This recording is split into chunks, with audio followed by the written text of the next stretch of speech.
दुनिया में रहने वाले हर किसी इंसान के लिए उसका अपना घर ही स्वर्ग होता है। वो जन्मता भी वही है, जीता भी वही है और भगवान से प्रार्थना करता है कि जब मेरी सांस निकले तब भी मैं घर में रहूं। और इसलिए कहते हैं ना, जब अस्पताल में लगे कि अब शरीर छूटने वाला है तो घर वाले भी कह देते हैं घर ले चलो, और डॉक्टर भी कह देते हैं अब आप भले घर ले जाओ, ताकि कोई व्यक्ति सुखपूर्वक अपने सांसों का परित्याग कर सके, क्योंकि घर ही इंसान का वो मंदिर है। इसलिए धर्म की शुरुआत किसी मंदिर मस्जिद से बाद में कीजिए, क्योंकि वहां पर तो हम 10 मिनट रहते हैं। धर्म की शुरुआत अपने घर से कीजिए, वहां पर हम 24 घंटे रहते हैं। हर आदमी को अपनी जिंदगी में अपने नैतिक मूल्यों की शुरुआत, अपने धर्म की शुरुआत, अपने मानवता की शुरुआत, अपने पवित्रता की शुरुआत, अपनी बड़ी सोच की शुरुआत, अपने उदारवादी दिल की शुरुआत जब भी करनी हो आदमी को, तो अपने घर से करनी चाहिए। क्योंकि घर वो जगह है जहां पर आदमी सुख की सांस लेता है। माना कि दिन भर आदमी दुनिया में भटकता रहता है, लेकिन सांझ होने पर पंछी नीड में चले जाते हैं और इंसान अपने घर में लौट आते हैं। इसलिए हम कई बार कहते हैं ना, तो दुनिया में कहीं भी चला जा पर लौट के बुद्धू किधर आया? घर को आया। बुद्धू का मतलब बुद्धि नहीं है, बुद्धू का मतलब बुद्धिमान है। जो आदमी सद्बुद्धि वाला होता है वो दुनिया में कहीं भी भटकता नहीं है। सांझ पड़े अपने परिवार के बीच माँ बाप के चरणों में आ जाता है, बच्चों के साथ आ जाता है, धर्म पत्नी का सहयोगी बन जाता है और अपने हाथों अपने घर को स्वर्ग बना लेता है। मैंने कहा घर, हाँ, 3 शब्द जीवन में हमेशा याद रखिएगा। एक होता है मकान, एक होता है घर और एक होता है परिवार। इन तीनों में बड़ा फर्क है।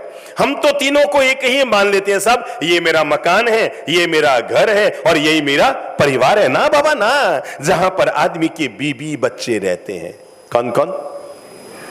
दुनिया में उस आदमी की किस्मत का क्या कहना जिसके साथ उसके माँ बाप हैं। मुझे कोई पूछे कि दुनिया का सबसे अमीर आदमी कौन है, मुझे कोई पूछे कि दुनिया का सबसे सौभाग्यशाली व्यक्ति कौन है, मुझे कोई पूछे कि दुनिया का सबसे किस्मत वाला व्यक्ति कौन है, तो मैं कहूंगा वो व्यक्ति दुनिया का सबसे अमीर आदमी है जिसके पास मां बाप की दौलत है। उससे बड़ा अमीर दुनिया में कोई हो नहीं सकता, क्योंकि जिसके पास माँ बाप है उसके पास दुनिया नहीं, उसके पास खुद भगवान है। मुझे नहीं पता भगवान की पूजा करने से माँ बाप मिलते हैं कि नहीं मिलते हैं, पर मैं दावे के साथ कहता हूं माँ बाप की सेवा करने से भगवान, बोलो बोलो बोलो बोलो, मिल ही जाते हैं। क्योंकि भगवान को जब भी प्रणाम लेना होता है तो वो मंदिर में मूर्ति के रूप में विराजमान हो जाते हैं। भगवान को जब भी प्रणाम लेना होता है तो मंदिर में मूर्ति के रूप में विराजमान होते हैं, पर जब प्रणाम का परिणाम देना होता है तो माँ बाप के रूप में हमारे घर में आ जाते हैं। इसलिए एक लाइन जीवन भर याद रखना, पत्नी भगवान का दिया हुआ उपहार है। कौन कौन है आप में शादीशुदा? हाथ खड़ा करो तो। ये बाकी क्या कमारे यहां लड़कियां मिली नहीं, इन लोगों को सोच रहे हैं मैं शादीशुदा हूं कि नहीं, याद कर लूं। इतने लोग हैं ना, तो बस ये लाइन आप मन से बोल लो और घर जाके पत्नी को जरूर सुनाना। पत्नी भगवान का दिया हुआ उपहार है। पत्नी, क्योंकि उसी ने आपके गले में हार डाली ना, तो पत्नी भगवान का दिया हुआ उपहार है। पर पूरी दुनिया में रहने वाला हर इंसान ये बात जरूर बोल ले, पत्नी तो भगवान का दिया हुआ उपहार है, पर माँ बाप तो उपहार में आए हुए भगवान है। और वे किस्मत वाले होते हैं जिनके घरों में ये भगवान का बसेरा होता है। मैंने इसलिए कहा 3 शब्द। नंबर 1 मकान। मकान वो होता है जहां पर आदमी रहता है और उसकी बीबी बच्चे रहते हैं। हाँ, उसके आगे एक और कदम बढ़ो तो उसका नाम होता है घर। घर वो होता है जहां पर आदमी की बीबी बच्चे तो रहते ही हैं, साथ में सम्मान पूर्वक उनके माँ बाप को भी भगवान स्वरूप मानकर घर में रखा जाता है। उसका नाम घर होता है। पर एक कदम और उसका नाम होता है परिवार। परिवार वो होता है जहां पर न केवल पति पत्नी, न केवल बच्चे, न केवल माँ बाप, अपितु भाई बहन और बंधुओं को भी सम्मान पूर्वक रहने और रखने की जगह होती है। उसका नाम परिवार होता है। मैं आप लोगों से गुजारिश करना चाहूंगा, प्लीज अपने घर को मकान मत बनाइए। हो सकता है तो बोलो बोलो बोलो बोलो, जोर से बोलो, परिवार बनाइए, क्योंकि जहां पर परिवार होता है वहां पर प्रभु का बसेरा होता है। जहां पर परिवार होता है वहां पर लक्ष्मी का बसेरा होता है। जहां पर परिवार होता है वहां पर प्रेम का बसेरा होता है। जहां पर परिवार होता है वहां पर बड़ी सोच का बसेरा होता है। सच्चाई तो यह है, परिवार में ही सब कुछ हिलता मिलता जुलता है। किस्मत वाले वे नहीं जो मकानों में रह रहे हैं, किस्मत वाले वे हैं जो परिवारों के बीच रह रहे हैं। और मैं जो आज आप लोगों को जीवन के कुछ मंत्र देना चाह रहा हूं, वो परिवार को मीठे मधुर बनाने के हैं। यूं तो सप्ताह में 7 वार होते हैं, सोमवार से शुरू करो तो रविवार में खत्म हो जाते हैं। क्यों जी? 7 ही वार होते हैं ना, सोम मंगल बुध गुरु शुक्र शनि रवि वार। पर मैं आपको बता दूं, एक 8वां वार और होता है जिसका नाम परिवार होता है। और जिसका 8वां वार सही है उसके 7 वार सही है, और जिसके 8वें वार में वार है, जिसके 8वें वार में वार चल रहे हैं, उसके 7 वार बेकार है। आओ हम अपने परिवार को मीठा मधुर बनाते हैं। एक बात बताओ मेरे भाई, जब फटे हुए दूध से रसगुल्ले बन सकते हैं तो टूटे हुए रिश्ते वापस क्यों नहीं जुड़ सकते? जब फटे हुए दूध से रसगुल्ले बनाए जा सकते हैं तो हो सकता है कभी कोई बात किसी के मुंह से निकल गई हो। देखो भाई, जब आदमी का अच्छा बुरा वक्त आता ना तभी तो पता लगता है। अगर आपको देखना है ना आपका पुत्र कैसा है तो अभी मत कहो मारो बेटो घणो चुख है बाप जी, घणो आज्ञाकारी है, हीरो। नहीं नहीं नहीं नहीं नहीं, जब इसकी शादी को 4 साल हो जाए ना उसके बाद बताना कि तुम्हारा बेटा कैसा है। तो पुत्र की परख करनी हो तो उसके बाद करना जब उसका विवाह हो जाए, और पुत्री की परख करनी हो तो तब करना जब वो जवान हो जाए। तब भी आपके मान मर्यादा और गौरव का ध्यान रखते हुए जीवन में निर्णय करती है तो समझ लेना पुत्री गौरव करने काबिल है। और पति पर गौरव तब करना जब आप बीमार पड़कर 6 महीने के लिए बिस्तर पर आ जाएं, और तब भी वो दुकान और ऑफिस और दोस्त और धंधे की चिंता करने की बजाय आपकी सेवा में लगा हुआ है, तो समझ लेना ये मेरा प्यारा पति है। और हाँ, अगर आपको परख करनी है ना, पत्नी की परख तब करना जब आपके जाहो जलाली है ना, तब तो दुनिया वाले भी आपके साथ हैं। पत्नी क्या साथ देगी? पर कभी सड़क पर उतर के आ जाओ और खाने पीने के लाले पड़ जाए तब पत्नी की परख करना कि ये पत्नी सीता की तरह निकलती है जो राम के साथ वनवास जाती है, या आपको टिकट कटाकर खुद पीहर चली जाती है। ये तो समय तय करता है। और हाँ, अगर भाई की परख करनी हो ना, यूं तो सब भाई भाई होते हैं, पर जब मुसीबत की वेला आ गई उस समय जो तुम्हारे पास खड़ा है, मेरे भाई याद रखना, अपने वे नहीं होते जो तस्वीर में हमारे साथ होते हैं। क्या कहा मैंने? बोल लो सब, अपने वे नहीं होते जो, बोलो बोलो बोलो बोलो बोलो, जो तस्वीर में हमारे साथ होते हैं। अरे अपने तो वे होते हैं जो तकलीफ में हमारे साथ होते हैं। तस्वीर में कौन नहीं आएगा बताओ? अभी जैसे ही कोई फोटो खींचने आएगा ना, मोबाइल से भी, कैमरा तो छोड़ो, अब तो हर मोबाइल में कैमरे आ गए, और मोबाइल से फोटो खींचना, यूं रुक रुक रुक मैं आया। अरे यार, तकलीफ में भी कहता था कि मैं आया, उस समय तो भाग चले। पढ़ने में तो सब आते हैं, मरने में कौन आता है? तकलीफ में जो तुम्हारा साथ दे दे समझ लो वो तुम्हारा अपना है। तो मैंने कहा अपने वे नहीं होते जो तस्वीर में साथ होते हैं, अपने वे होते हैं जो तकलीफ में भी हमारे, बोलो बोलो, साथ होते हैं। मेरे भाई आओ, आज मैं परिवार को मीठा मधुर बनाने के लिए आप लोगों की जिंदगी में, आप लोगों के जेहन में कुछ अच्छी बातें डालने की कोशिश कर रहा हूं। और वे छोटे छोटे मंत्र आपको देता हूं जिन्हें आप जीवन में अगर जोड़ लेंगे ये जिंदगी आपकी मीठी मधुर बन जाएगी। हो ये रहा है, नीम के पेड़ तो कम हो रहे हैं, नीम के पेड़ तो कम हो रहे हैं, रिश्तों में कड़वाहटें बहुत बढ़ रही है। जबान में तो मिठास कम हो रहा है पर शरीर में शुगर बहुत बढ़ रही है। हमारी जिंदगी की मोड़ देखो, रिश्तों में तो कड़वाहटें घुल रही है, नीम के पेड़ कम हो रहे हैं, जबान तो मीठी खत्म होती जा रही है पर शरीर में शुगर बढ़ता जा रहा है। आपने 2 फल देखे होंगे, एक होता है नारंगी, एक होता है खरबूजा। इन दोनों में फर्क आप जानते हैं? नारंगी बाहर से एक होती है और छिलका उतारो तो अलग अलग, और खरबूजा, चलो खरबूजा हाथ में लो, कभी खाया है खरबूजा आपने? या छिला छिलाया मिला है? बाजार से लेकर आए होंगे ना। खरबूजे में लकीरें होती है पर छिलका उतार दो तो पूरा खरबूजा। बस जीवन में एक बात याद रखना, अपने घर परिवार को नारंगी की तरह मत रखो जो दिखाने के नाम पर तो एक है और घर में सिर्फ फुटअव्वल चलती है। याद रखना, दीवार में अगर दरार पड़ जाए तो दीवार गिर जाती है। बोलो, दीवार में अगर दरार पड़ जाए तो दीवार गिर जाती है, पर दिल में अगर दरार पड़ जाए तो दीवार खड़ी हो जाती है। इसलिए दीवार में भले ही दरार पड़ जाए कोई दिक्कत नहीं, पर अपने दिल में कभी भी दरार पड़ जाए ऐसी नौबत जिंदगी में मत आने देना। बेने का एक होता है नारंगी, बाहर से एक पर अंदर टुकड़े टुकड़े, और दूसरा होता है खरबूजा, बाहर से लकीरें पर छिलका। अरे छोड़ो इनको। आप लोगों ने कभी अंगूर खरीदे? कब खरीदे? अभी अंगूर आते हैं क्या यहाँ पर? हैं? रायपुर में अंगूर आते हैं क्या? अभी अंगूर आते हैं ना? अंगूर रायपुर में अभी आ रहे हैं? कम ही आते होंगे ना। हाँ, मैंने कभी देखे नहीं। देखे क्या नहीं, वोरे भी नहीं अभी तक। तो रायपुर में अगर अंगूर आते हैं, चलो हाँ दिनेश जी आप खड़े होइए। आपने कभी अंगूर खरीदे होंगे ना, तो याद कीजिए अंगूर के ठेला गाड़ी में अंगूर क्या भाव होते हैं? लगभग किलो के हिसाब से। हाँ, किलो के हिसाब से। और गिन के कहां से लेंगे? नहीं, हाँ किलो के हिसाब से। क्या भाव होंगे? 80-90 रुपये। 80-90 रुपए किलो। 80-90 रुपए किलो। पर आप बताएंगे कि उस अंगूर के ठेले में कम रेट के भी अंगूर होते हैं? बड़े दाने छोटे दाने वाले अंगूर होते हैं सर, कम दाने तो एक जैसे है, वो तो एक जैसे ही पैकेट खोला है। हाँ, मैं बताऊं पूरा कुछ। हाँ, अंगूर के ठेले में दो तरह के अंगूर होते हैं, एक 80 रुपए किलो के होते हैं और दूसरे 40 रुपए किलो के होते हैं। जो अंगूर गुच्छाता है, सॉरी कहने का मतलब ये नहीं कि आप गलत हैं।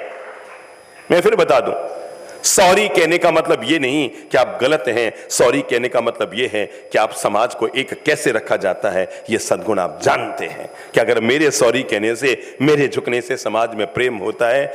ये समाज उन कैंचियों को कभी याद नहीं करता जो केवल काटने और तोड़ने का काम करते हैं। ये समाज उन सुई धागों को याद करता है जो समाज को आपस में जोड़ने का काम करता है। सोमवार को जन्मे, मंगलवार को स्कूल गए, बुधवार को शादी हो गई। कितनी सी जिंदगी है बताओ। मैं आज तक समझ नहीं पाया लोग इतनी क्यों माथाफोड़ी करते हैं, क्यों छाती कोटे करते हैं, क्यों सिरपचियां पालते हैं, क्यों तेरी मेरी मोहलत जाते हैं, क्यों यूं गांठे बांध करके जिंदगी में दुनिया बना लेते हैं। ये अलग हम अलग, मैं इसके घर नहीं, मैं उनके समाज में नहीं, मैं वहां नहीं, मैं वहां नहीं। क्यों हम दूरियां तनाव पाल लेते हैं। मेरे भाई सोमवार को जन्मे, मंगलवार को स्कूल गए, बुधवार को फेरे खाए, तो रिजल्ट भी तो आएगा ना। गुरुवार को टाबर हो गए, है ना। सोमवार को जन्मे, मंगलवार को स्कूल गए, बुधवार को फेरे खाए, गुरुवार को टाबर हो गए। आगे क्या है? शुक्रवार को बूढ़े होने आ गए, शनिवार को बीमार पड़ गए, रविवार को राम राम सत हो गए। छोटी सी जिंदगी, 7 दिन की जिंदगी में कितने पापड़ बेलोगे, जरा सोचो तो सही। कितने माथा फोड़ी पालोगे, कितनी सिरपच्चियां मोल लोगे। इसलिए आज से फैसला कर लो, हम अपने घर परिवार में प्रेम, मिठास, माधुर्य, आनंद भरा माहौल बनाएंगे। एक बात याद रखना, कुछ तो बात है अच्छाई में। चलो सब बोलो, कुछ तो बात है अच्छाई में। बोल लो, कुछ तो बात है। ऊपर वालों को बोलने की डॉक्टर ने मना ही नहीं की है। बोल लो आप भी, जोर से बोलो ताकि नीचे तक आवाज आ जाए। कुछ तो बात है अच्छाई में। बोल लो, जो अकेले लड़ती है। कुछ तो बात है अच्छाई में, जो अपने दम पर अकेले लड़ती है। अरे अंधकार कितना भी गहरा हो, एक बाती भारी पड़ती है। माना कि सब लोग अलग अलग बुद्धि के हों, लेकिन अगर कोई प्रेम का मंत्र अपने घर परिवार में लेकर आता है, मिठास घोल कर आता है। मैं बताऊं, हम जब रायपुर में 3 महीना पहले आए ना, 3.25 महीना पहले, उसके बाद इन 3 महीनों में रायपुर में चमत्कार हुए हैं। अरे ये मत कहो कि लोगों के गुटके छुड़ गए, कि नॉनवेज छुड़ गए, कि शराब छुड़ गई। ये तो हर शहर में होता है और हजारों लोगों ने छोड़े हैं रायपुर में। पर इसके अलावा बातें ये हो गई है, लोगों में बहुत प्रेम घुल गया है, लोगों के चेहरे पर मुस्कान आ गई है। एक दूसरे को देखकर लोग हंसने खेलते मुस्कुराने लगे। अरे अब तो ये हालत हो गई है, बहू घर में छोटा सा टेढ़ा बोले तो बूढ़ी सासू मां जिसे ABCD बोलनी नहीं आती तो भी बोल चलती है, बिंदनी क्यों क्यों क्यों आका करे, बी पद्धति बेटा बी पद्धति। जिसको ABCD नहीं आती वो भी बी पद्धति करने लग गई। ये रिजल्ट बता रहा है कि लोगों की मानसिकता में सकारात्मकता आ गई और लोग समझ गए, लड़ा कर दुनिया में कुछ पाया नहीं जाता। दुनिया में जब भी पाया जाता है तो गले लगकर ही पाया जाता है। लोगों को यह सीख मिल गई। देरानी जेठानी को ये समझ आ गई, भाई भाई को ये समझ आ गई, अरे किसकी माथा फोड़ी, किसके छाती कूटे, 4 दिन का जीना है, 2 दिन चले गए और 2 दिन बीत जाएंगे हैं। 2 दिन किसी के 2.5-3 चले गए, 1 बचा है, सबकी जिंदगी बह रही है, किसकी माथा फोड़ी, कोई किसी के साथ जाने वाला नहीं। आदमी को लगता है ओ मारो ओ मारो ओ मारो ओ मारो। मन को बड़ा करो, मन को विशाल करो, मन को हमेशा दिलदार बनाकर रखो, क्योंकि ऐसा करने से आपका घर परिवार में प्रेम मिठास घुला रहेगा। चलो अंगुलियों पे गिनते रहना, फटाफट फटाफट एक एक मंत्र मैं आपको दे रहा हूं जो आपके घर परिवार को मीठा मधुर बना सकते हैं, घर परिवार में प्रेम और माहौल घोल सकते हैं। और वो पहला मंत्र आपको मैं जीवन का देना चाहूंगा। आज से कमर पहले सीधी करो ताकि बातें अंदर उतरें। ये सहारा लेकर बैठने की आदत हटा दो। सहारा लेने तो भगवान का लो, कुर्सी का क्या लेते हो। पहला मंत्र, अगर आपके पास वो चाबियों का गुच्छा है ना, तो एक एक चाबी अंदर डालते रहना, और जब जो ताला खोलना उस चाबी का इस्तेमाल करते रहना। मैं जो पहली चाबी आपको दे रहा हूं, पहला ताला खोलने के लिए आपको जो चाबी दे रहा हूं, वो है हर कोई व्यक्ति इस बात का विवेक रखे, घर में एक दूसरे की मान मर्यादा का हमेशा विवेक रखे। क्या बोला मैं, सब बोल लो।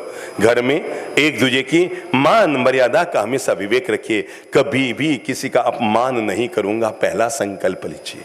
मैं कभी भी किसी का अपमान नहीं करूंगा, मान मर्यादा का ख्याल रखिए। आप बहू हैं इसका मतलब ये नहीं कि आप मन चाहे जो घर में कर सकती हैं, और आप सास है इसका मतलब ये नहीं कि आप मन चाहे सो बहू को बोल सकती है। माना कि बेटी की अपनी भावना है, बहू की अपनी भावनाएं हैं, बेटी की अपनी भावनाएं हैं, पर मैं एक बात पूछूं, एक एक की भावनाओं को पूरा करने के लिए आखिर कब तक घर के मर्यादाओं को तार तार किया जाएगा?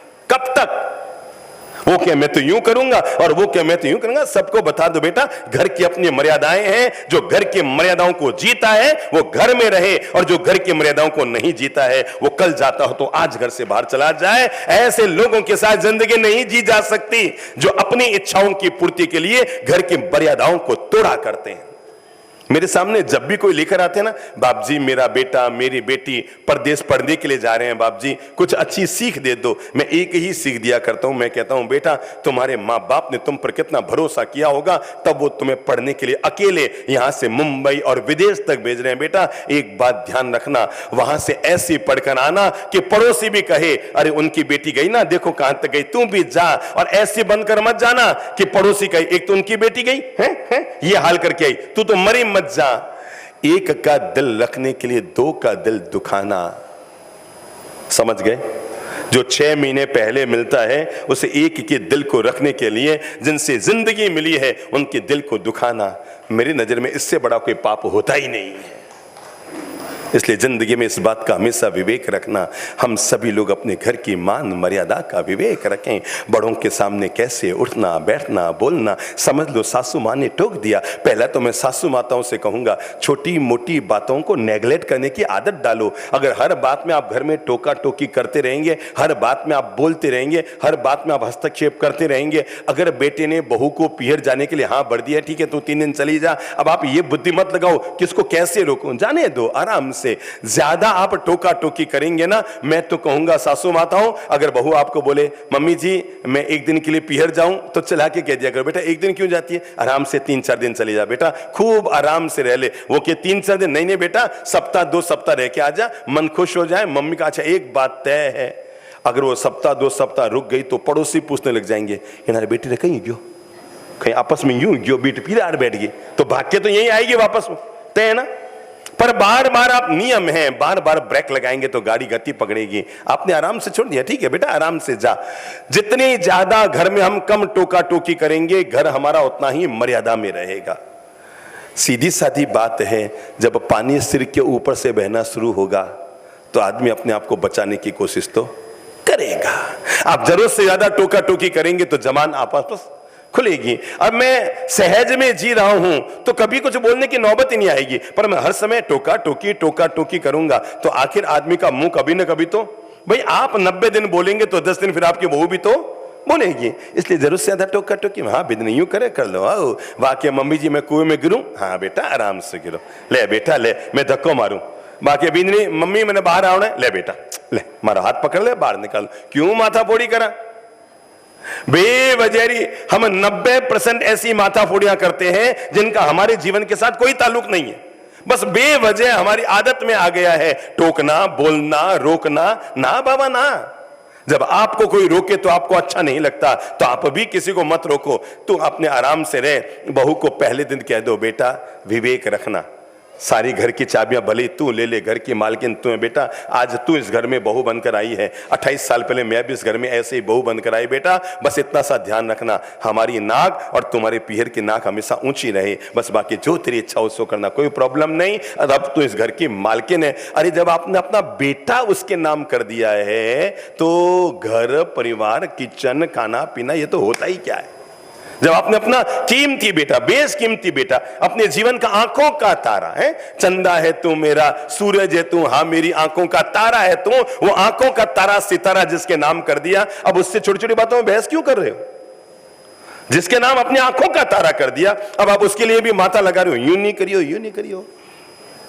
नंबर 1, पहला मैं सासू माताओं को सुधारना चाहूंगा, आज से घर में आदत डालो, दादा दादी लोग बेवजह जरूरत से ज्यादा टोका टोकी मत करो। मम्मी जी यूं करूं ना शब्द तो बोले मत। मैं बहुओं से कहूंगा जो भी काम करना हो सासू माँ से पूछ के कर लो, मम्मी जी यूं कर लो, और सासू माताओं बहू जो भी पूछे चुपचाप हाँ भर लो। अगर पूछना कहना अगर आपने ना किया तो अगली बार पूछना भी क्या बंद। घर की मान मर्यादा और गौरव का हमेशा ध्यान रखिए, और इसके लिए जरूरी है नंबर 1, सासू माताएं अपनी मर्यादा का विवेक रखे। हर बात में अपने बहू को नहीं टोका जाता है, वो भी पराए घर की बेटी आई है, आपके घर की इज्जत बढ़ाने के लिए आई है, आपके घर के गौरव को बढ़ाने के लिए आई है। अच्छा बताओ वो बहू कोई है नई नई जिसकी शादी हुई हो यहाँ भी साल 2 साल में, कोई है जिसकी नई नई शादी हुई है? कोई नहीं है यहाँ है? कोई है? देखो नंबर 1, शादी हुई अपना पियर छोड़कर आई कि नहीं? Yes no? भाई बंधु को छोड़कर आई, परिवार को छोड़कर आई, माँ बाप को छोड़कर आई, पहनावे को बदल कर आई है, अपनी जीवन की अलग तरह की खुशियां मौज मस्ती आ जाती थी छोड़कर आई, किसके लिए? आपके घर को स्वर्ग बनाने के लिए। अरे आपका बेटा गया ना तो 150 लोगों की बारात लेकर गया था उसको लेने के लिए, वो शेरनी अकेली निकल कर आपके घर आई है? ये गया तो डरपोक 150 लोगों को लेकर गया, ये आपका डरपोक बेटा गया ना तो 150-200 लोगों को लेकर गया, वो शेरनी अकेली निकलकर आपके घर से आई क्योंकि आपके घर को स्वर्ग बनाना चाहती थी। अरे ये तो बेटियों को जन्म से अधिकार मिलता है ईश्वर के द्वारा, ये तो बेटियों को जन्म से अधिकार मिलता है ईश्वर के द्वारा कि बेटा तू जाना, और तुझे मैं जन्म से ये पाठ पढ़ाता हूं, जहां पैदा हो उसे भी स्वर्ग बनाना और जहां जा रही हो उसे भी स्वर्ग बनाना। 2 घर को स्वर्ग बनाती है, उसका नाम बेटी होती है। और बहुओं आपसे भी अनुरोध करना चाहूंगा, थोड़ा सा मन को बड़ा कर लो। ठीक है बड़े हैं, अब बड़े नहीं टोकेंगे तो कौन टोकेगा? अगर हमारे भीतर भगवान महावीर कान में कील ठुकवा सकते हैं, हम 2 कड़वे शब्द, मम्मी ने टोक दिया बेटा यूं यूं नहीं करना, ठीक है मम्मी जी, क्या बिगड़ता है?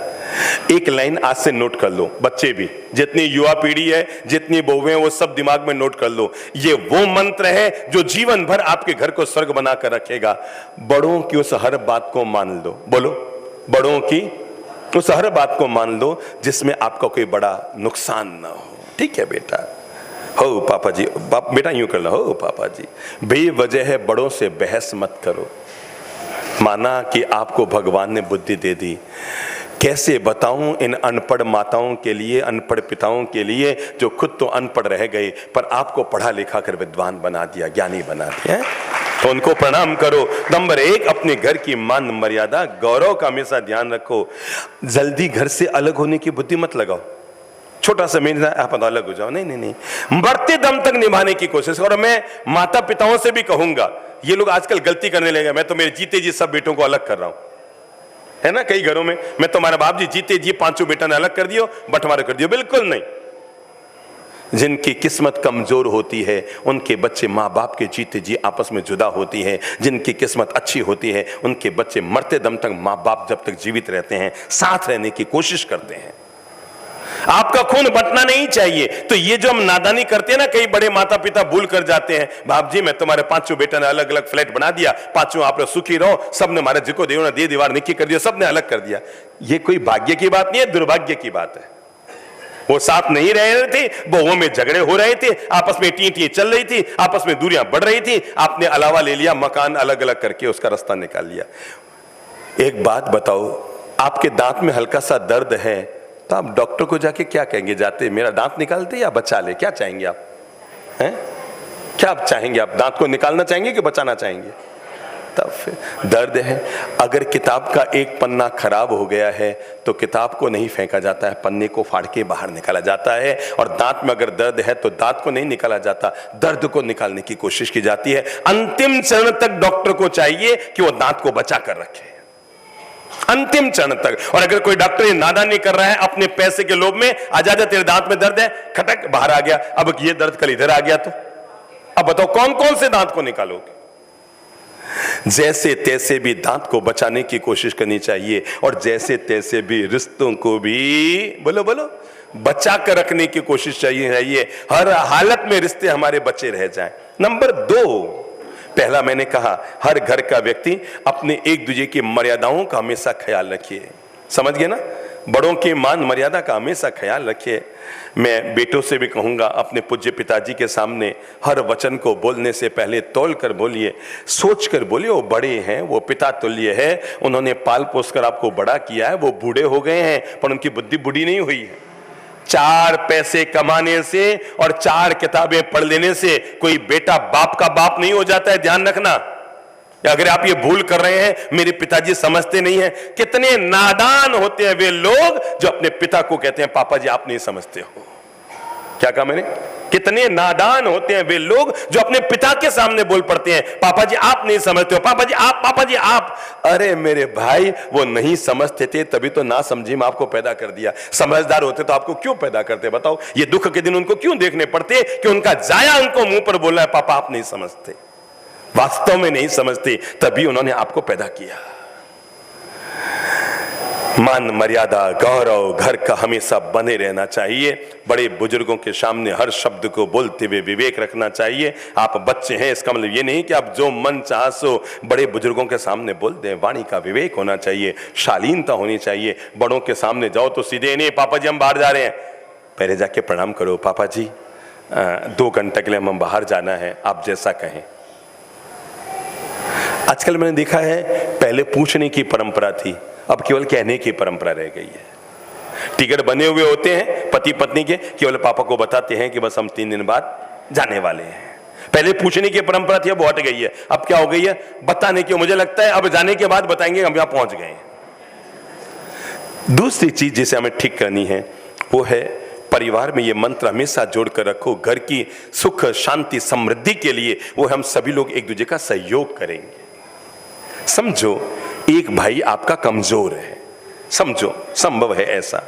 अब आपके पास 2 विकल्प, या तो वो जीवन भर कमजोर बना रहे और या फिर आप उसको थोड़ा सा सहयोग करके उसको बराबर खड़ा कर दें।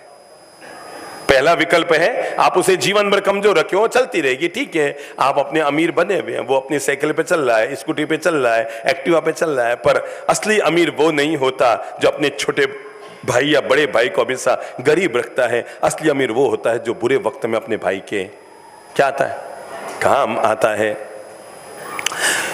मैं आपको कैसे बताऊं, हमसे जुड़ा हुआ एक परिवार है, 4 बहनें, 3 बड़ी अमीर अमीर घरों में चली गई और एक महिला चली गई सबसे छोटी वाली, सामान्य से भी नीचे घर में, मतलब उसके घर में एक्टिवा भी नहीं था, वो पुराने वाली लूना में ही चल रहा था उसका पति, और बाकी तीनों ऐसे धाड़ फाड़ अमीर घरों में चली गई। मुझे ये पता भी नहीं था, मैं उन 3 जानता 4 को था, पर ये नहीं पता था कि ये उन्हीं की बहन है। एक दिन संयोग की बात, वो तीनों हमारे पास आई और वो चौथी भी आई, और अपना परिचय जब मैंने पूछा तो उनका बाप जी ये भी मेरी बहन है। मैं सोच नहीं सकता था कि जिनके एक बहन तो ऐसी थी उसमें जिसके कम से कम 500 करोड़ की संपत्ति का मालिक, बड़ा बिल्डर्स, और उसकी सगी बहन मतलब उसका पति 15,000 रुपये महीना ना कमा पा रहा हो। ऐसी स्थिति में मैं दिमाग से सोच नहीं सकता था। एक दिन वो सब संबोध धाम में बैठे थे हमारे पास, बड़ी घुला मिला परिवार था हमसे। तो चौथी बहन भी बैठी थी, बाकी तीनों भी बैठी थी। मैंने उन तीनों से कहा, मैंने कहा बहन जी आप तीनों का कुछ खर्चा करवा दूं? हो भाव जी, हाँ हाँ। लोगों को पता है ये महाराज कभी किसी को खर्चे का, पैसे की कोई चर्चा कभी किसी से करते नहीं है। तो मैंने कहा बहनों आपसे खर्चा करा दूं? हो भाव जी आप तो आदेश दो, आप जो कहेंगे रेडी हम। मैंने कहा मैं आपसे 3-3 लाख का खर्चा कराता हूं। एक सेकंड तो यूं, हाँ हाँ बाप जी हुक्म फरमाओ, कहां देना है? 3-3 लाख हम दे देंगे तीनों। मैंने उनसे कहा तीनों बहनों से, मैंने कहा आप तीनों बहनें 3-3 लाख रुपया मुझे देना है ललित प्रभु महाराज को, और काम इतना सा करना है, ये जो आपकी चौथी बहन है ना इसको 9 लाख रुपए एक साथ दे दो, ताकि ये भी आपके बराबर इसका पति खड़ा होकर पांव पर खड़ा हो जाए। भाई होकर भाई के काम आओ भाई। आपकी खासियत ये नहीं कि आप अमीर हैं और आपका भाई गरीब है, आपकी खासियत ये है कि आपने अपने गरीब भाई को भी अपने बराबर लाकर खड़ा कर दिया है। जब बेटा आपका हो सकता है, जब बेटी आपकी हो सकती है, जब पोता आपका हो सकता है, जब पोती आपकी हो सकती है, तो भाई आपका क्यों नहीं है? अरे आदर्श उदाहरण है हमारे पास। तो इसे कहते हैं भाई भाई का प्रेम, कि अगर राम को वनवास हुआ तो साथ में कौन गया? बुद्धि लगाओ, केवल पत्नी नहीं गई, भाई गया। इसे कहते हैं भाई भाई का प्रेम, कि जब लक्ष्मण गया अपनी मां के पास और जाकर कहा माते मुझे वचन दो, मैं अपने भाई के साथ वनवास में जाना चाहता हूं और मैं जाकर अपने भाई की सेवा करना चाहता हूं, तब कहते हैं सुमित्रा ने अपने बेटे को गले से लगाकर कहा था कि लक्ष्मण तूने ये वचन नहीं मांगा, ऐसा करके आज तूने रघुवंश के गौरव को बढ़ा दिया है। अरे कई ने इस गौरव को गिराया होगा, पर लक्ष्मण तूने इसको आज बढ़ा दिया है। इसको भाई भाई का प्रेम कहते हैं। राम जी गए तो लक्ष्मण साथ में गए, और भरत अब देखो उसकी जिंदगी, उसके क्या हो रहा है? वो राजमहल में भी वनवासी का जीवन जीता है। इसे भाई भाई का क्या कहते हैं? प्रेम कहते हैं। आज से नियम ले लो, हम सब एक दूसरे का सहयोग करेंगे। जैसे घर में आप 3 बहुएं हैं ना, मैं कहूंगा हिलमिल जुलकर सारे काम किया करो। ऐसा नहीं कि बस वो खाना बना रही है वो बनाती रहे, आज उसकी बारी है। ये कभी बस सोचो कि सोमवार को वो बनाए, मंगलवार को बनाए, सब हिलमिल जुलकर बनाओगे तो खाने का स्वाद अलग होगा। और अकेली को बांट दोगे, वो खींचती हुई और मरती डूबती हुई जैसा खाना बना देंगे आप खाते रहना। हिलमिल जुलकर काम करो। एक लड़की का रिश्ता तय हुआ, और एक ऐसे घर में तय हुआ जहां पर 6 जेठानियां थी उसकी। कितनी? और उसको पहले से खबर मिल गई कि वो 6 के 6 एक नंबर की लड़ाकू है। लड़ाकू मतलब इतनी भयंकर वाली है कि उन्होंने घर को बांट रखा है। सोमवार को एक बहू बस वही सबका खाना नाश्ता बनाएगी, और मंगलवार को दूसरी, बुधवार को तीसरी, और गुरुवार को चौथी, और शुक्रवार को 5वीं, और शनिवार को 6ठी। बताया गया अब बस तेरी रविवार की इंजरी हो रही है, तू जाएगी तो उनके 7 वार बट जाएंगे। वो हमारे पास आई, कहने लगी बाप जी वहां तो ऐसे वार बटे हुए हैं, और जिसके दिन हो वहां पर कोई किसी का पांव नहीं रखता उसके किचन में जाके। मैंने कहा बेटा हमेशा याद रखना, चंदन घिसकर खुशबू देता है, बोल लो, और हीरा कटकर चमक देता है। चंदन घिसता है तो खुशबू देता है, हीरा कटता है तो चमक देता है। अगर घर में आपको ज्यादा काम करना पड़ता है, जीवन भर याद रखना, अगर आपको लगता है मैं घर में ज्यादा घिस रही हूं, पिस रही हूं, तो गौरव मानना, क्योंकि जो चंदन घिसता है वो भगवान की मूर्ति पे चढ़ता है, और जो घिसता नहीं है वो किसी अमीर आदमी की लाश को जलाने में काम आता है। बस इसके अलावा बिना घिसे हुए चंदन का कोई उपयोग नहीं होता। कोई पैसे वाला आदमी मरता है ना, तो उसकी लाश में 5 किलो चंदन भी ओम ओम स्वाहा हो जाता है, पर जो चंदन घिसता है वो भगवान के मंदिर में चढ़ता है। अब वो ससुराल गई, शादी होकर ससुराल गई, वहां तो बारी, सोमवार को ये वाली, मंगलवार को ये वाली, बुधवार को वो वाली, और गुरुवार को वो वाली, आपस में बारी बंटी हुई थी। और कहते हैं वो रात को 1-2 बजे तो पहुंचे वहां। सुबह 6 बजे घर में कुछ खटपट की आवाज आई, किचन में से कुछ खटपट की आवाज आई। सासू मां को लगा शायद कोई ऊंदरो किचन में घुस गया, कोई चूहा किचन में घुस गया। वो दौड़ी दौड़ी आई तो देखा कि जो घर की नई बहू है जो कल आई है, पोहा भिगो रही है, उपमा सेक रही है, और हरी मिर्ची सुधार रही है, धनिया पत्ती काट रही है। उसने कहा बहू रानी तू क्या कर रही है? अरे कल तो रात को घर में आई है और तू अभी किचन में चली गई। अरे तेरे पीहर वाले क्या कहेंगे कि ये भी कैसा ससुराल है? अरे 1-2 दिन तो लाड करते, पहले दिन किचन में डाल दिया, हाथी को हल जुतवा दिया। उसने कहा मम्मी जी इसमें कहां गलत है? अच्छा एक बात बताओ, अभी सब लोग 7:30-8 बजे नीचे आएंगे, सब भूखे होंगे, सब लोगों को नाश्ते की जरूरत होगी कि जिसकी बारी है वो करेंगे। मम्मी जी बारी की क्यों इंतजारी करें, क्योंकि हम जिस गुरु महाराज की परंपरा के हैं। मम्मी जी एक बात बताओ, नाकोड़ा तीर्थ में भोजनशाला खोलकर लोगों को खाना खिलाना पुण्य की बात है कि पाप की बात? यहां पर शहर में भोजनशाला खोलकर लोगों को मुफ्त में खाना खिलाना पुण्य की बात है कि पाप की बात? जब गैरों को खाना खिलाना पुण्य की बात है तो अपने घर वालों को खाना खिलाना पाप की बात कैसे है? मम्मी जी मैं तो सोच कर आई हूं 7 दिन मैं ही पुण्य कमाऊंगी ये घर में।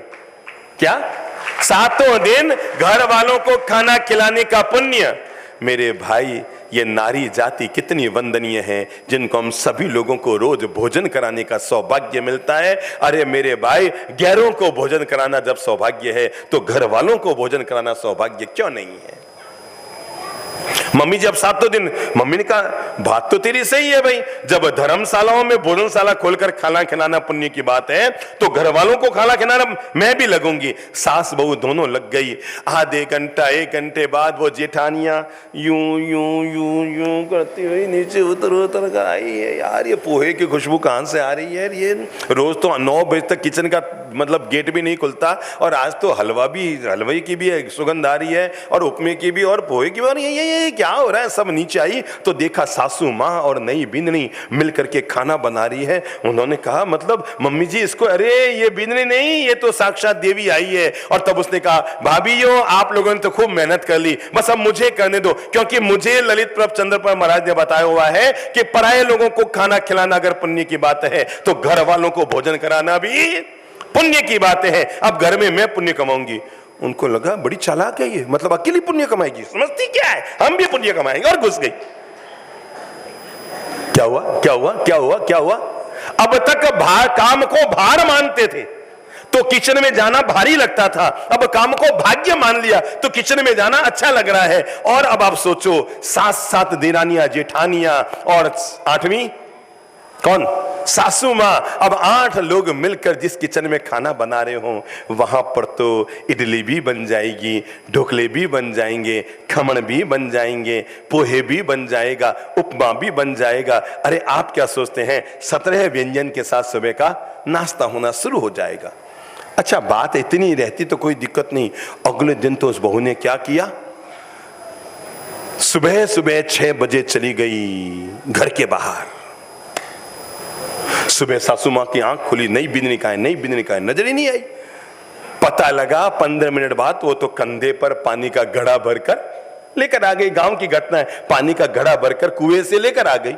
सासू मां ने कहा रे बावड़ी तू कर क्या रही है, गांव में मेरी बदनामी कराएगी, लोग कहेंगे कल ये बहू आई और आज से पानी भरवा रहे हैं कुएं में। बेटा मत कर, ऐसे मत कर, हमारे यहाँ नौकर खूब सारे हैं, पानी भर के लाएंगे। उसने कहा मम्मी जी एक बात बताओ, सड़क पर प्याऊ खोलकर प्यासों को पानी पिलाना पुण्य की बात है या बोलो बोलो पाप की बात है? क्या है बोलो?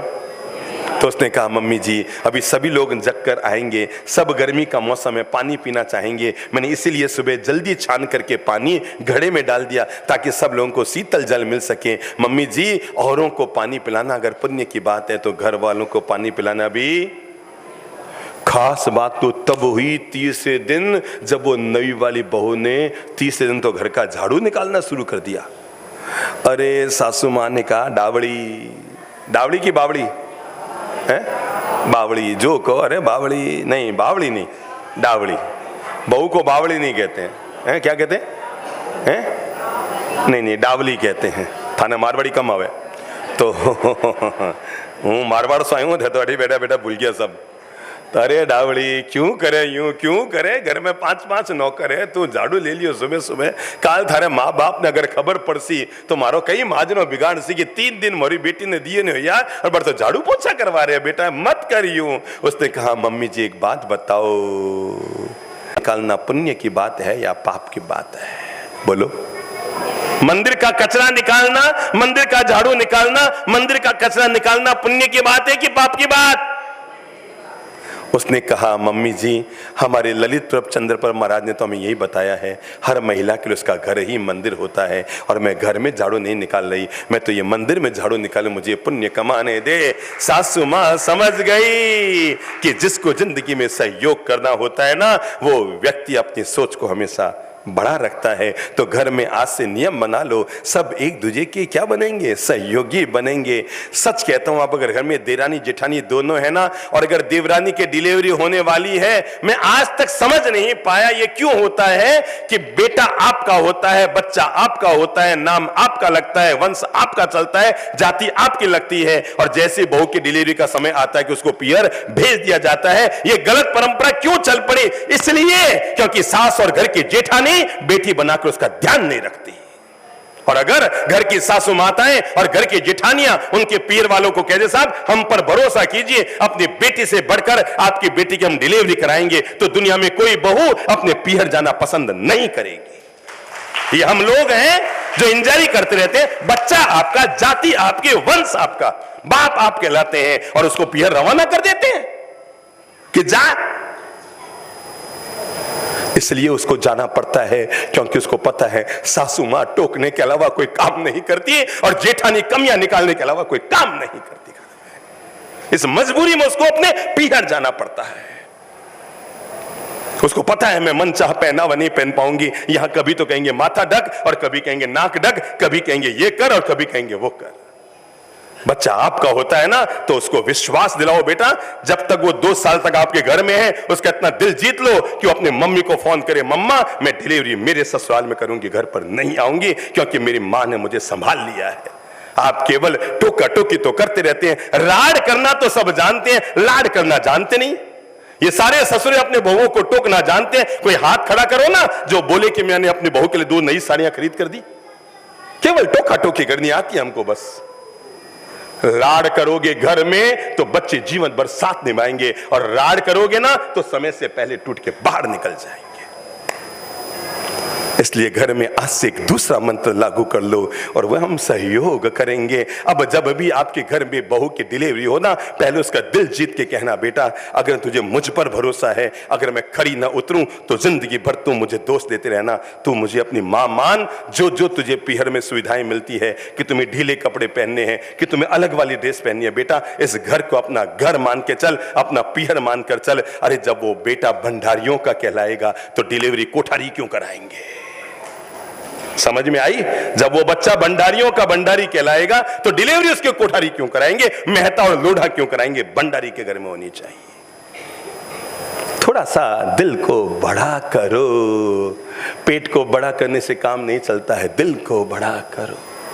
और तिजोरियां बड़ी जरूरत नहीं होती, थोड़ा दिल को बड़ा करो। मैंने इसलिए दूसरा मंत्र दिया, और वह है सब हम एक दूसरे का सहयोग करें। अगर आप तीसरी बात अपने जीवन से जोड़ सकते हैं घर को मीठा मधुर बनाने के लिए, तो अपने जीवन में जोड़ने इस तीसरी बात को, और वह है अगर गलती हो जाए, क्या कहा मैंने, बोलो मुंह से, अगर गलती हो जाए तो झट से सॉरी कहकर बात को खत्म कर दें। ज्यादा खींचे नहीं बात को, उसने मुझे ऐसा क्यों कह दिया। फिर आप उसकी पत्नी को फोन करते हैं, फिर वो आपके भाई को फोन करती है, फिर उसके पीहर में फोन जाता है, फिर आप बड़े भाई को फोन करते हैं, भाभी मुझे, अरे छोटी सी बात थी इसको लेकर के, तूने बात तो मामूली थी पर तूने खींच खींच कर बड़ी कर दी।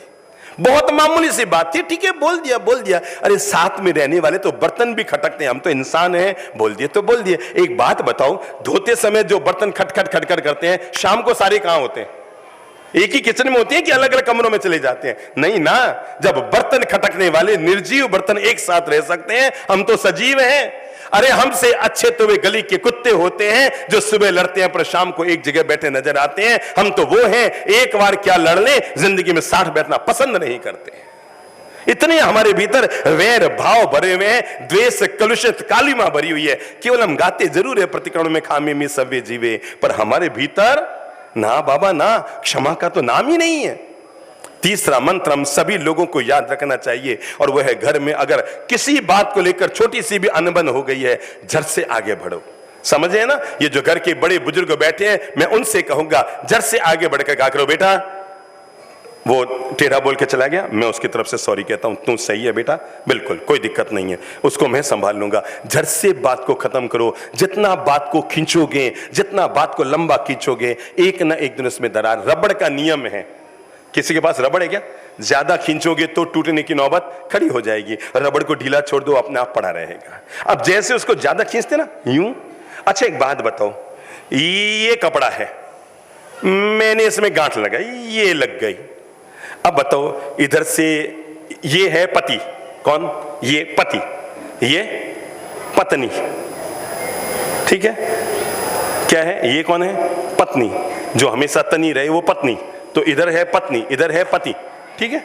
अब दोनों आपस में खींच रहे हैं, ये है देरानी, ये है जेठानी, ये है सास, ये है बहू। अब एक इधर खींच रहे हैं, ये क्या हो रहा है? ये क्या हो रहा है? ढीला हो रहा है, ढीला हो रहा है, ढीला हो रहा है, ढीला हो रहा है। देखो देखो क्या हो रहा है। हमारे घर की स्थिति यही है, हमने खींच खींच कर मन की गांठों को मजबूत कर दिया है। प्लीज दोनों थोड़े ढीले पड़ जाएं। आओ हम सुलझने का सॉरी कहते हैं, और सॉरी कह के देखो देखो देखो देखो क्या गजब हो रहा है। ये जैसे ही सॉरी बीच में आया, ओए चमत्कार हो गया, गांठ खुल गए। जैसे ही हमने एक छोटा सा रास्ता बीच में निकाला और वो सॉरी कह दिया, क्या गजब था। अगर 7 वर्ष तक भी आप दोनों खींचते रहते, सोचो 7 वर्ष तक भी आप दोनों खींचते रहते, क्या वो गांठ खुलती?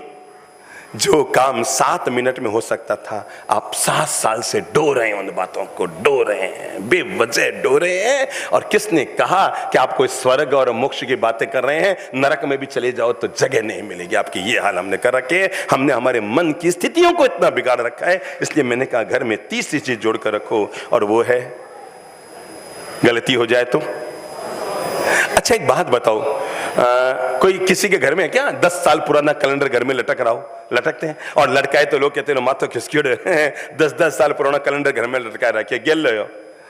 क्या गजब होता है, 2 साल पुराना कैलेंडर हमारे घर में नहीं होता है, पर 20 साल पुरानी बातें हमारे दिमाग में डोई जाती है, और यही घर को नरक बनाने में मुख्य भूमिका अदा करती है। नंबर 4 आप कर सकते हैं तो जरूर कर लो। पहला मैंने क्या कहा? अपनी अपनी मर्यादाओं का सभी लोग ध्यान रखो। दूसरा मैंने क्या कहा? हर आदमी एक दूसरे का सहयोगी बने। नंबर 3 बोलो बोलो, सॉरी कह के समाधान निकाले। एक बार क्या हुआ, सच्ची घटना बता रहा हूं। हमारे पास एक दादाजी आए, मतलब कोई क्या बताऊं, 81 साल के रहे होंगे। मतलब हाथ में गेडिया था, गेडिया समझते हैं ना, खटक खटक खटक खटक करके चलते हैं, तो उनके हाथ में गेडिया था। आते ही बाप जी मारो जमाई एडो, मारो जमाई एडो। हम तो जानते भी नहीं थे तारो कौन जमाई, पर उन्होंने अंट संट मारा मारा मारा। बाप जी 80,000 रुपया खाए क्यों मारो जमाई, और पता नहीं जमाई के लिए बहुत ज्यादा उन्होंने अंट संट बोला। थोड़ा हमें अच्छा नहीं लगा कि कोई आदमी इस तरह जमाई के लिए यूं अंट संट बोल रहा है। पास में ही कुछ लोग बैठे थे, उन्होंने कहा बाप जी सच्चाई तो ये है, इसका जमाई ऐसा नहीं है, ये खुद भी है और खुद भी एडो ही है। मैं कह दादाजी हुई हो कहीं आप रे जमाई? अरे बाप जी साल भर पहले मैंने 80,000 रुपये दिया, खार बैठ गया, नियत खराब है उसको। 10 सवाल मांग ले देते नहीं है, और बाप जी उसकी नियत खराब है, मेरे 80,000 रुपये खा के बैठ गए, खा के बैठ गया। अरे बाप जी वो पता नहीं। जब आदमी का नियम होता है, जब किसी का अपयश करता है तो अंट संट बंट सब बोलने लग जाता है। मैं कहा ठीक है दादाजी, अब आप क्या चाहते हैं? मैं नहीं कहीं जाऊं बाप जी, बस हमारा 80,000 रुपया आ जावे, एडी कोई व्यवस्था आप कर दो। चंद्रप्रभ जी महाराज पास में विराजे थे, उन्होंने उसको कहा भैया एक काम करो दादाजी, आपके 80,000 रुपया आ जाएंगे, मेरी जवाबदारी। आप तो के लिए एक काम करो, हाँ मुझे याद है ये जिस दिन की बात है उस दिन राखी का दिन था। क्या था? राखी का दिन था। तो हमने कहा एक काम करो, आप तो अपनी बेटी के घर जाओ और जाकर के कंवर साहब से एक बार सॉरी कह के आ जाओ, क्योंकि लोगों ने हमें बता दिया बाप जी इन्होंने अपने जमाई की ऐसी हालत कर दी है, गांव में उसको 2 पैसा नहीं देता, इतना बदनाम कर दिया इन्होंने। दुकान दुकान घर घर जाकर अपनी जमाई के लिए अपशब्द कहकर आए, घर घर जो नया आदमी मिलता है अपनी जमाई के रोना रोते रहते हैं। तो हमने कहा एक काम करो, आप अपने कंवर साहब से जाके सॉरी कह के आ जाओ। बाप जी और कोई तरीको, रुपया मारो खाने बैठे और सॉरी मैं क्यों? मैं कह देख लो दादाजी, रुपये चाहिए तो सॉरी कह के आ जाओ, कि हमारे कहीं सॉरी कैसे रुपया आई जैसी? मैं कह लगभग तो आई जैसी, कि नहीं आया तो चंद्रप्रभ जी पास में बैठे, उन्होंने कहा मेरी जवाबदारी। दादाजी ने माथे में खा जाई कि सॉरी क्यों सो अगर 80,000 रुपया आवे तो कहीं करनो यस कि नो? यस कर दो यार, 80,000 रुपये भी दार है अपन काकू जी कहीं लगे सॉरी इतो बोलने में अगर 80,000 है वो तो बार बार बोल दूं। तो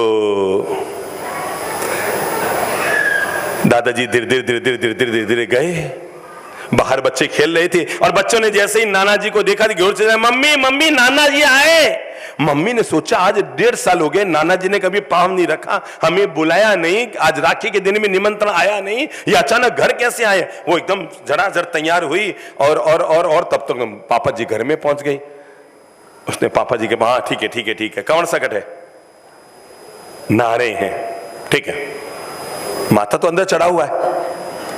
वो आदमी, कई लोग क्या होते हैं, मैंने देखा है कई लोग समस्या का खमत खामना पता है कैसे, खमाऊं सा, मतलब ऐसा लगता है खाऊं सा, खमाऊं सा भी ऐसे कहेंगे खमाऊं सा, अरे यार खाऊं सा क्या बोलते ना। तो वो बिल्कुल यूं थोड़े अकड़े हुए गए, खड़े हैं। वो जमाई को जैसे ही पता लगा ससुर जी आए, वो तो अक्का बक्का रह गया। उसे लगा क्यों आए हैं, उसने फटाफट तौलिया वोलिया लपेटा और बाहर आया। पापा जी को यूं किया, हाँ ठीक है ठीक है ठीक है, बस कहीं नहीं, मैं थाने खबर सॉरी क्यों नहीं आयो, कहीं कहो मैं बस थाने सॉरी क्यों नहीं आयो, मरा सब बोलियो मैं थाने आ गया, बस हमारी तरफ से सॉरी। जवाई ने जैसे ही सुना वो पिघल गया। उसने कहा पापा जी क्या बात करते हो, आप बड़े हैं, आप मुझे कैसे सॉरी? ना बस कुछ नहीं मालूम, मैंने सॉरी कह दिया। कमर सा ने कहा पापा जी अपनी बेटी से पूछ लो आप, मैंने 2 महीने में ही 3 महीने में ही मैं लेट हो गया था, मुझे पता है मेरे धंधे में रुपये जाम हो गए, मैं नहीं कर पाया, पर मैंने 3 महीना बाद रुपये 80,000 आपके लिए तैयार कर लिए थे। पर तब तक आपने मुझे शहर में इतना बदनाम कर दिया था, इतना बदनाम कर दिया था कि मुझे 2 रुपये गाँव में लोगों ने देना बंद कर दिया, तो मेरा मन भी खराब हो गया। मैंने वो 80,000 रुपये आपकी बेटी को कभी के दिए हुए हैं और वो अलमारी में पड़े हैं, जा लेके आ। और वो अंदर गई, 80,000 रुपये लेकर आई और पापा जी के हाथ में पकड़ा दिए, लीजिए पापा जी 80,000। और उनको लगा यार मरसर और टोट को काम तो कर गयो, डूब 80,000 रुपया आ गया, मतलब मरसर और टोट को काम कर गयो।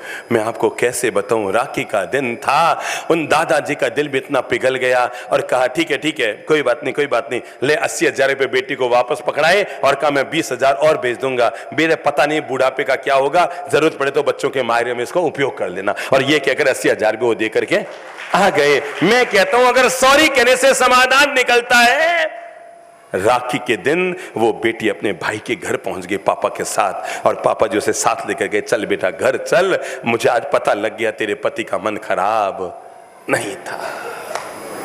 अगर आप अगला काम कर सकते हैं तो जरूर करिए, और वो है कि अपने परिवार के हर आदमी के दिल में, अपने परिवार के हर व्यक्ति के दिल में खुशियां देकर खुश होने की कोशिश कीजिए।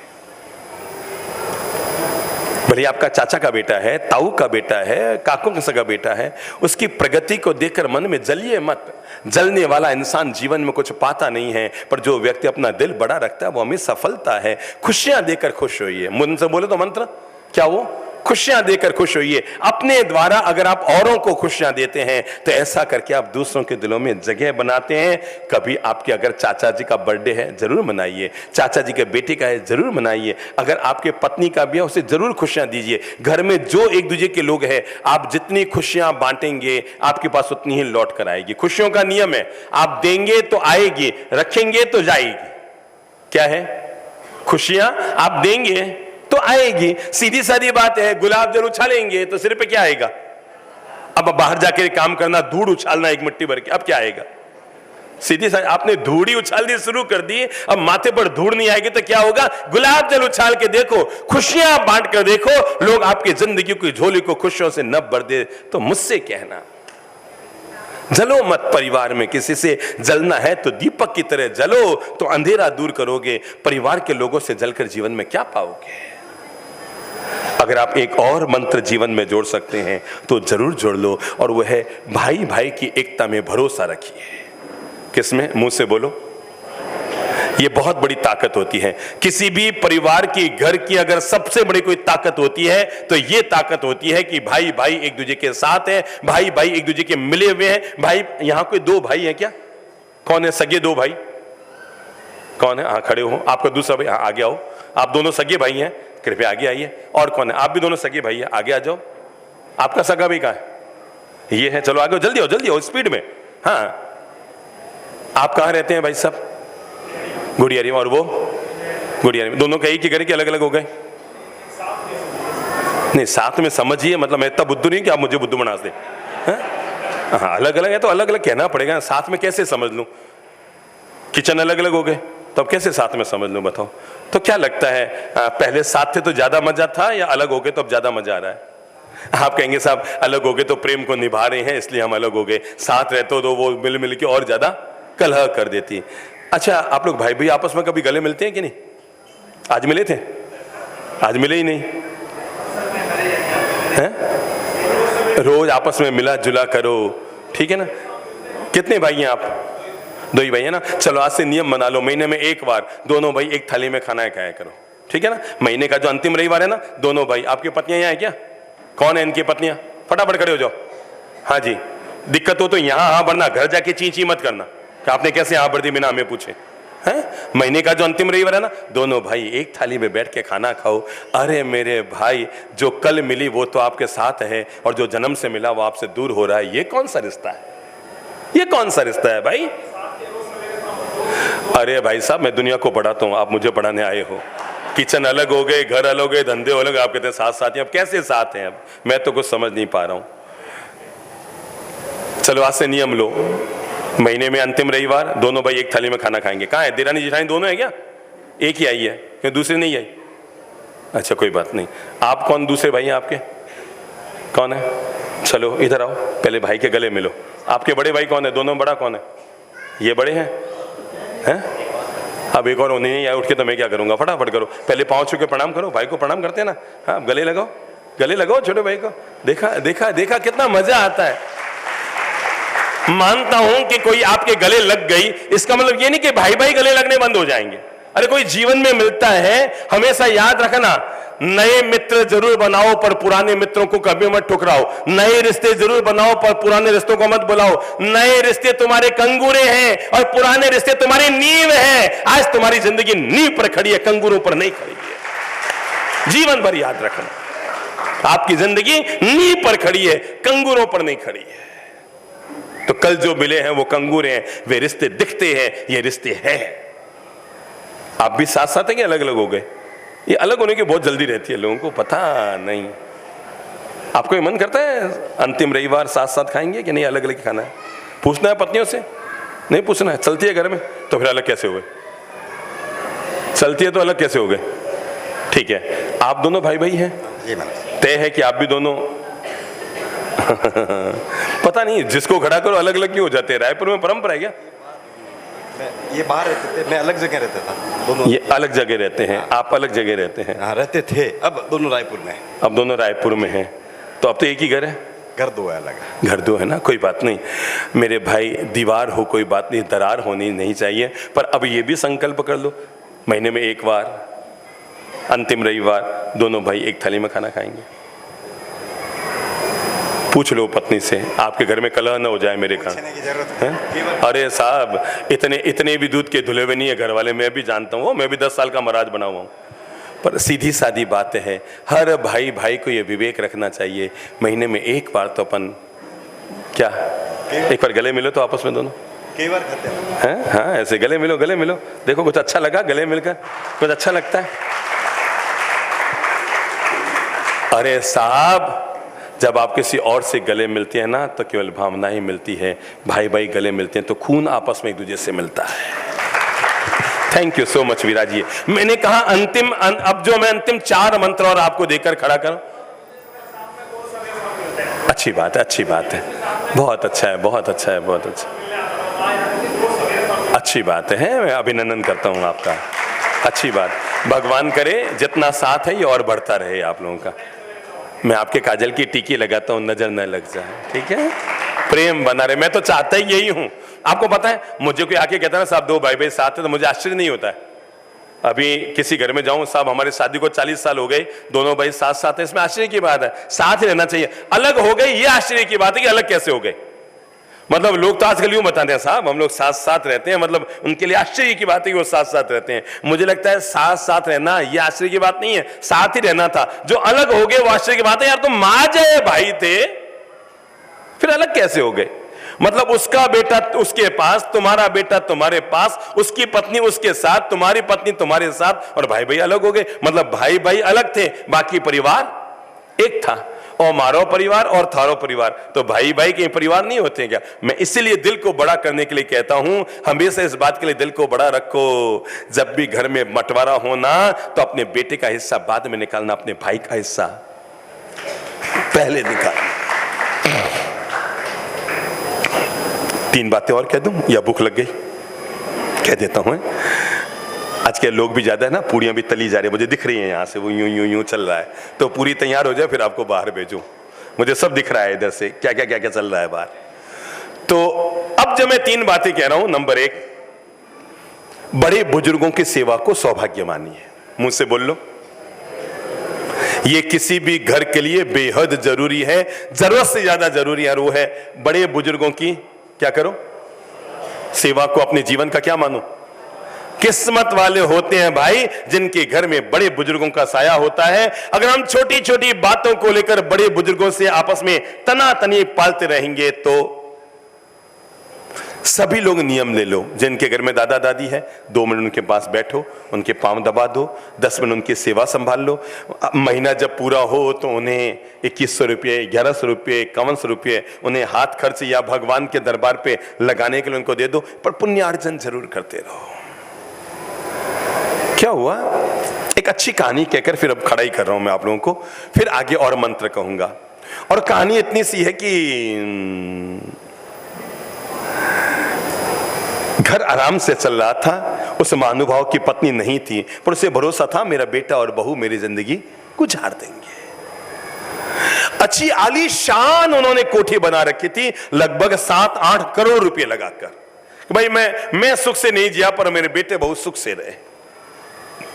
एक बार पता नहीं उनको कुछ बीमारी लग गई, शरीर में कमजोरी आने लग गई। डॉक्टर को दिखाने गए तो डॉक्टर ने सीधी बात कह दी कि इनको असाध्य बीमारी लग गई है, मतलब दवाई लो और जिंदगी बचाओ, और अगर दवाई बंद तो जिंदगी बंद। पर घबराने की बात नहीं है, जब तक दवाई लेते रहेंगे तब तक जिंदगी चलती रहेगी। असाध्य बीमारी है, जल्दी ठीक होने वाली नहीं है, पर कोई छुआछूत जैसी बात नहीं है। घर में किसी को घबराने की जरूरत नहीं है। घर पर आ गए, एक बार तो आदमी को थोड़ा सदमा लगा, पत्नी भी नहीं है और डॉक्टर ने कह दिया असाध्य बीमारी लग गई, अब जिंदगी को कैसे काटूंगा। पर फिर भी लगा नहीं, मेरा बेटा है, मेरी बहू है, मेरे पोते पोते दोनों छोटे छोटे हैं, मैं इनके सहारे अपनी जिंदगी काट लूंगा। और उन्होंने जैसे तैसे अपने मन को समझा लिया। 1 दिन बीते, 2 दिन बीते, 30 दिन सुबह वो अपने घर में ही बाहर जो बगीचा था उसमें टहल रहे थे। उधर कोने के साइड में मकान का वो वाले भाग में बेटे का बेडरूम था, और अचानक उन्होंने बहू की आवाज सुनी। सुनो, मैं साफ साफ कह देती हूं, मैं इससे ज्यादा और बर्दाश्त नहीं करूंगी। मैं अपने बच्चों के लिए रिस्क नहीं ले सकती। अरे कल को तुम्हारे पापा जी की बीमारी बच्चों को लग गई तो मेरे तो लेने के देने पड़ जाएंगे, कोई ना कोई पापा जी की व्यवस्था कर लो। बेटे ने कहा क्यों तुम बुद्धि लगाती है? जब डॉक्टर ने कह दिया कोई छुआछूत की बीमारी नहीं है, घबराने की बात नहीं है, केवल असाध्य बीमारी है, दवा लेते रहेंगे, पापा जी जिंदगी जीते रहेंगे, तो क्यों? नहीं, मैंने कह दिया ना, या तो पापा जी रहेंगे या मैं रहूंगी। मैं अपने बच्चों के लिए रिस्क नहीं ले सकती। आप पापा जी को कोई ना कोई व्यवस्था करो। अब क्या करें? पति पत्नी आपस में करने लगे, कोई वृद्धाश्रम, कोई कुछ, ऐसा दोनों आपस में गुफ्तगू चल रही थी। वो बाहर खड़ा आदमी ये सब सुनकर हक्का बक्का रह गया कि ये मैं क्या सोच रहा हूं, ये लोग क्या सोच रहे हैं। कमरे में आए और आकर कमरे में से भीतर आकर आवाज दी, प्रवीण। वो निकल कर, हाँ पापा जी। बेटा 2 मिनट तुमसे कुछ बात करनी थी। हाँ बोलो बोलो पापा जी, बोलो ना। बहू भी आ गई, बेटा भी आ गया दोनों। हाँ बोलो बोलो पापा जी बोलो। बेटा अपन परसों अस्पताल गए थे। हाँ पापा जी, डॉक्टर ने बताया मुझे असाध्य बीमारी बेटा लग गई है। अब पता नहीं मेरी कितनी जिंदगी है बेटा, मुझे पता नहीं, पर पता नहीं मेरा मन करता है अब अपना बुढ़ापा मैं वृद्धजनों के बीच में गुजारूं। क्या कहा? मैं अपना बुढ़ापा जो गरीब गुरबे वृद्धजन होते हैं उनके बीच में जाके गुजारूं। तो बेटा बोला नहीं पापा जी कैसी बात करते हो। पत्नी ने पीछे से टिल्ला मारा, अरे वो खुद बोल रहे हैं, तुम क्यों बीच में टांग अड़ाते हो? पत्नी ने क्या मारा पीछे से? आपने सबने खाए हुए टिल्ले हो, टिल्ला मना रहे हो, बोल रहे हो कुछ, मतलब वो चला के जा रहे हैं वृद्धाश्रम, तुम बीच में टांग क्यों अड़ा रहे हो? उसने बहू ने झट से आगे कहा, हाँ हाँ पापा जी कोई दिक्कत नहीं है, हम तो आपकी खुशी में खुश हैं, आप जैसा कहेंगे हम आपके सोचने के अलावा एक शब्द भी आगे पीछे नहीं करेंगे, जैसा आप चाहेंगे। आप बोले हमें क्या क्या तैयारी करनी है, आप जो बोलेंगे हम करेंगे, बस आपका बुढ़ापा सुखी रहना चाहिए। उसे लगा यार कहने की जरूरत नहीं, तो खुद ही वृद्धाश्रम के लिए खिसक रहे हैं। पापा जी ने कहा, बेटा तुम्हें कुछ नहीं करना है, बस तुम्हें केवल एक किराए का फ्लैट लेना है। वो चौंके दोनों, मतलब कहा बस कुछ नहीं बेटा, तुम दोनों किराए के फ्लैट में जाओ, मैं इसी घर को वृद्धाश्रम बना रहा हूं। सावधान जरिए हैं। अब उनके बेटों ने अगर उनकी सेवा न की और उनके ये वक्त न आ जाए तो मुझसे कहना, मैं बूढ़ों के भीतर रहने वाली आत्मा को जगाऊंगा कि अगर आपको लगता है कि आपके बच्चे आपकी सेवा नहीं करते, दुर्व्यवहार करते हैं, आपको तंग करते हैं और घर में दादागिरी करते हैं, तो इससे कम में अपने बच्चों को मत छोड़िएगा। समझ में आ गई ना? इससे कम में इन बच्चों को मत छोड़िएगा, तभी इनको सुधरने की थोड़ी अक्ल आएगी। केवल मेरे प्रवचन में इनको नहीं सुधार सकते हैं, अब आपको लगना पड़ेगा। मैंने इसलिए कहा कि घर के लिए ये फैसला कर लो अपने आप के लिए, मैं जो घर में बड़े बुजुर्ग हैं हम उनको संभालेंगे। अंतिम एक बात और ले लो, और वो है घर को बुरी आदतों से बचाएंगे। किससे? बोलो, घर को किससे बचाएंगे? बुरी आदतों से बचाएंगे। कोई व्यक्ति घर में गुटखा खाता है, शराब पीता है, सिगरेट पीता है, प्लीज नियंत्रण कीजिए। आप बेवजह उन्हें नेग्लेक्ट मत कीजिए। ठीक है ठीक है ठीक है, नहीं गलत बात है। अगर आज आप कमा रहे हैं, बच्चा खा रहा है, तब भी अपनी दादागिरी बता रहा है, जब वो कमाएगा और आप खाएंगे तब वो आपके साथ क्या व्यवहार करेगा? आज से नियंत्रण कीजिए। जब आप घर को बुरी नजरों से बचा सकते हैं तो बुरी आदतों से क्यों नहीं बचा सकते? हम बचाते ना भाई, घर को किसी की बुरी नजर न लगे। जैसे घर को बुरी नजरों से बचाया जाता है, मैं कहूंगा घर को वैसे बुरी आदतों से बचाइए। और अंतिम बात कहकर खड़ा करूंगा, अपने घर में संस्कारों के प्रति हमेशा सावधान रहिए। किसके प्रति? कमर सीधी कर लो लास्ट, क्योंकि ये बात अब महत्वपूर्ण है। अपने घर में अपने संस्कारों के प्रति, अपने घर की मान मर्यादाओं के प्रति, अपने घर के गौरव के प्रति हमेशा सावधान रहिए। कहीं ऐसा न हो आपके देखते देखते आपके घर के संस्कार आपके हाथ से निकल जाए। चलो आज मैं एक आपको संस्कार की पाठशाला में लेकर चलता हूं 5 मिनट में, और वो है जीवन के 12 खड़ी हम सीखते हैं। क्या सीखते हैं? अभी आपने सीखा है अ से क्या? अ से अनार, और आ से आम, और ई से, और ई बड़ी ई से ईख, और ऊ से जो बनाते रहे हो ना। आज मैं आपको बताता हूं जिंदगी की नई परिभाषा। कमर सीधी करो। किसी को मोबाइल में रिकॉर्डिंग करनी है तो कर लो, फिर दोबारा सुनने को नहीं मिलेगी जब तक हम नहीं आएंगे, ठीक है ना? ये जीवन की 12 खड़ी आपको बता रहा हूं, और वो जीवन की 12 खड़ी जिंदगी के हर कदम कदम पर आपका साथ निभाएगी। अब तक समझा, अ से अनार, और आ से आम, और ई से क्या है? इमली, और बड़ी ई से ईख, और ऊ से उल्लू। पर इनसे जीवन का निर्माण नहीं हुआ। संस्कारों की पोटली का निर्माण घर में कैसे हो? हर आदमी के घर में 12 खड़ी जरूर होनी चाहिए, और वो है अ से अनार नहीं। अब हम बोलेंगे अ से अदब करो। चलो सब बोलो, अ से, सब बोलो, अ से, आ से आत्मविश्वास रखो। यूं लटक के बोलेंगे आत्मविश्वास रखो। थोड़ा थोड़ा बनो तो, कमर सीधी करो। एक बार जिंदगी में ऊर्जा भरो। आ से, ई से इबादत करो। ई से इबादत करो। बड़ी ई से ईमानदार बनो। बड़ी ई से ईमानदार बनो। छोटे ऊ से उत्साह रखो, और बड़े ऊ से ऊर्जावान बनो। अ से अदब करो, आ से आत्मविश्वास रखो, ई से इबादत करो, बड़ी ई से ईमानदार बनो, छोटे ऊ से उत्साह रखो, पर बड़े ऊ से ऊर्जावान बनो। ए से एकता रखो। क्या है? ए से एकता रखो। ऐ से ऐश्वर्यवान बनो, ओ से ओजस्वी बनो, और औ से औरों की सेवा करो। अंतिम अक्षर क्या है? अंग। अंग का मतलब है अंग प्रदर्शन मत करो। स्वर विज्ञान पूरा हो गया। चलो अब व्यंजन में आते हैं। पहला अक्षर क्या है? क। क से कर्म करो। बोलो, थोड़ा जोर से बोलो, क से। आपने कभी सोचा पहले क और बाद में ख क्यों है? पहले करो फिर खाओ। कर्म योग से जी मत चुराओ। तो क से कर्म करो, बोल लो, क से कर्म करो, ख से खरे बनो। बच्चों को, अपने हर बच्चों को ये वाली वर्णमाला सिखा देना, आपका बुढ़ापा सुखी हो जाएगा। क से कर्म करो, ख से खरे बनो, ग से गरिमा रखो, ग से गरिमा रखो। ग के बाद क्या है? घ, घ से घमंड मत करो, घ से घमंड मत करो, क्योंकि किश्तियां डूब जाती है तूफान में, तूफानों में किश्तियां डूब जाती है और अहंकार में हस्तियां डूब जाती है। तो घ से घमंड मत करो। उसके बाद है च, च से चरित्रवान बनो, बोलो, च से चरित्रवान बनो। च के बाद क्या है? छ, छ से छलो मत, और ज से जलो मत, और झ से झगड़ो मत। समझ में आ गई? च से बोलो चरित्रवान बनो, आगे छ से छलो मत, ज से जलो मत, और झ से झगड़ो मत। उसके बाद क्या है? ट, ट से टकराओ मत, ट से टकराओ मत, ठ से ठगो मत, ड से डरो मत। उसके बाद क्या है? ट, ठ, ड, ढ, ढ से कौन बोलेगा? बताओ बताओ बताओ। ढ, ढ का मैं बताऊं, ढलना सीखो। ट से टकराओ मत, थ से ठगो मत, ड से डरो मत, आगे ढ से ढलना सीखो। फिर क्या है?